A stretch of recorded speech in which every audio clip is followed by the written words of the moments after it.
may shift a little here. One of the questions in our minds here has been that about the future of China and its relationship to Southeast Asia. Some people are saying that China is now so divided politically that there is no great danger for Southeast Asia in the future. Speaking as a Chinese who understands China, can you make an estimate or a guess as to the future of China? Do you think in the near future it will become again a unified country, a strongly unified country that might represent some kind of a danger to Southeast Asia? First of all, I can't speak as a Chinese because I'm a Singaporean. I'm of Chinese ethnic stock, and I think this is crucial. I mean, if you ask me to speak as a Chinese... As an ethnic Chinese. Yeah, well, you know, the Chinese People's Republic in Peking will be...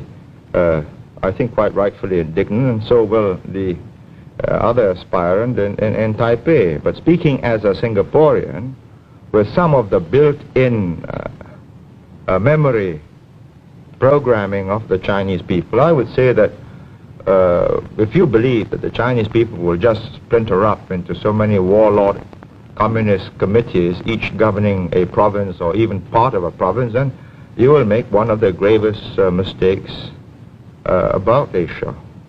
I think I've traveled around the world often, and you know, people don't know that I come from Singapore, and they treat me as a Chinese or as a Chinaman in the old days, as they used to call them.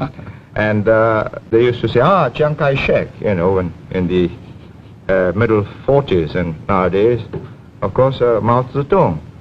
I'd say that they are determined as a people to unify and build a modern, powerful, wealthy Chinese nation. And I say good luck to them.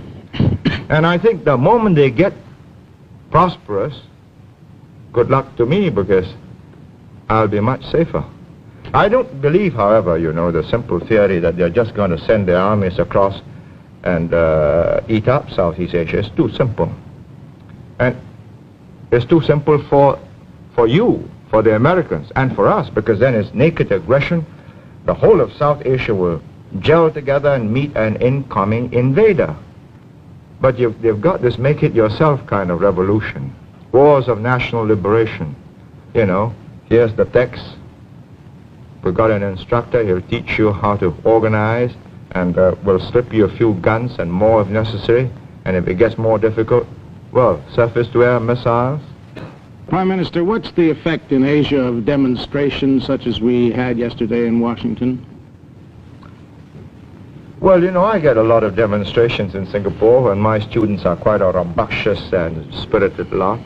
And I think they ought to be, otherwise I think there's very little future for Singapore. It's a young community, and the young must be idealistic. The young must believe that the world should be more just, and there should be more moral rectitude in the behavior of their leaders, and they protest often in more than just a peaceful manner, because the communists slip into my demonstrations, and you know, windows got broken so often, and cars get overturned. But at the end of the day, I think decisions have got to be made by adults, not teenagers.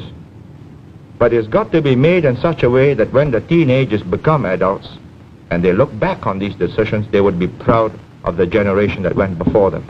Well, let me ask... You only have 2 million in your population, I understand, but if you put a small token force into the field to assist in the work that is being done over there against what we call aggression from the North, wouldn't that help the United States to resolve this issue? I don't see it as my duty as the Prime Minister, an elected Prime Minister of Singapore, and not a client state of the United States. I'm not in receipt of your aid, nor am I here to seek aid. I'm doing all right. I hope to do more trade with you. And I don't think it is the duty of the elected representative, leader of Singapore, to go and involve his country in a situation which can end disastrously for his whole people.